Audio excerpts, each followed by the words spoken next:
How to fix SHEIN payment failed. Let's get started. First thing you want to do is verify card details and funds. For that, navigate to the payments page of SHEIN. Double check your card number, expiry, CVV, and billing address. Ensure your card has enough balance, including currency conversion or taxes. Next, check card support and international settings. SHEIN supports Visa, MasterCard, Amex, Maestro, and Diners Club. Make sure your card is enabled for international online purchases. Next, you can log out and again log in back. This resets any session hiccups.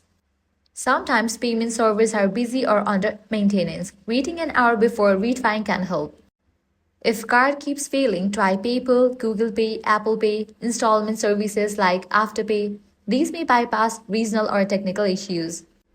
Lastly, contact your bank. Ask if your card has holds or daily limits or needs international transaction activation. And that's it. Following these steps, you can easily fix SHEIN payment failed. If this guide helped you out, do not forget to like, share, and subscribe.